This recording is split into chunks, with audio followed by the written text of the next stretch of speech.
Hello, everybody. Welcome to Goliath is Falling. If you don't know me, my name is Titi Jones, and this is where we talk about those giant-slaying strategies to help us envision and be encouraged and empowered to possess our promised places, all the inheritance that God said He gave to us in Christ.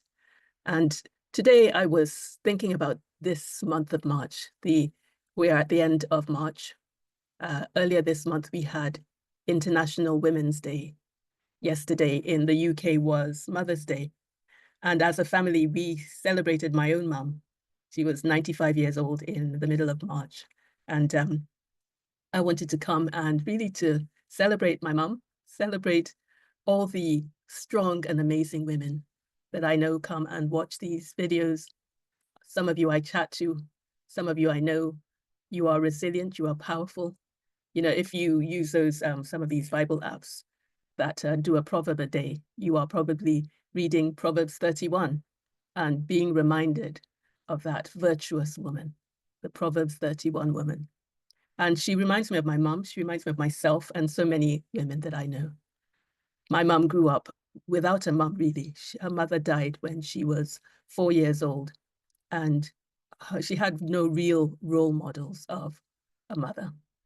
But it's amazing to me that God took her, just vulnerable in so many ways, and she was able to create her own family, a beautiful family. We came together and we celebrated her. My sister calls her feisty. She can be very feisty. She has her faults. She is very vulnerable in many ways. She's been a widow for the last 10 years, and yet she has fallen over, gotten up again, resilient, and the greatest intercessor that I know. She has devoted this season of her life to praying for us, her family, her grandchildren, praying for the nation of Nigeria, praying for the youth of the world. She has a big burden for the youth of the world. And it so blesses me that, as you know, in her 95th year, she has no intention of slowing down. She keeps going. I asked her, what is the mindset of a 95-year-old? And she said, have no worries. Choose not to worry about anything. She said, you can be angry, but don't hold on to grievances. And while you let go of grievances, always hold on to the Lord and pray, pray and pray and pray again. And this is a tribute to my mum, but also as I read this Proverbs 31 woman, let it be a tribute to you. I hope you are reminded of how powerful you are as a woman of God, how God has called you to great things. And you can fall over, you can make mistakes, whether you're the mum of biological children, whether you're the mum of spiritual seed, spiritual children, whether you teach or coach or mentor, there's a seed of greatness that God has put in you. And I pray that you are reminded again, as we come to the end of March, that you're reminded of just how phenomenal you are, that you have a strength that I don't think men really understand, that you can carry and bring to birth.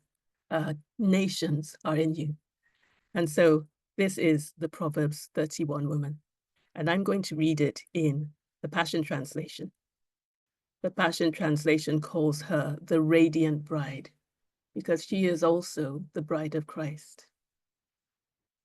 Proverbs 31, verse 10. Who could ever find a wife like this one? She is a woman of strength and mighty valor. She's full of wealth and wisdom. The price paid for her was greater than many jewels. Her husband has entrusted his heart to her, but she brings him the rich spoils of victory. All throughout her life, she brings him what is good and not evil. She searches out continually to possess that which is pure and righteous. She delights in the works of her hands. She gives out revelation, truth to feed others. She is like a trading ship bringing divine supplies from the merchant. Even in the night season, she arises and she sets food on the table for the hungry ones in her house and for others. She sets her heart upon a field and takes it as her own. She labors there to plant the living vines. She wraps herself in strength, might, and power in all her works. She tastes and experiences a better substance, and her shining light will not be extinguished. No matter how dark the night, she stretches out her hands to help the needy, and she lays hold of the wheels of government. She is known by her extravagant generosity to the poor, for she always reaches out her hands to those in need. She is not afraid of tribulation, for all her household is covered in the dual garments of righteousness and grace.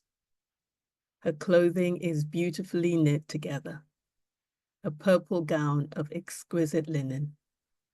Her husband is famous and admired by all, sitting as the venerable judge of his people. Even her works of righteousness she does for the benefit of her enemies. Bold power and glorious majesty are wrapped around her as she laughs with joy over the latter days. Her teachings are filled with wisdom and kindness as loving instruction pours from her lips. She watches over the ways of her household and meets every need they have. Her sons and daughters arise in one accord to extol her virtues, and her husband arises to speak of her in glowing terms. There are many valiant and noble ones, but you have ascended them all.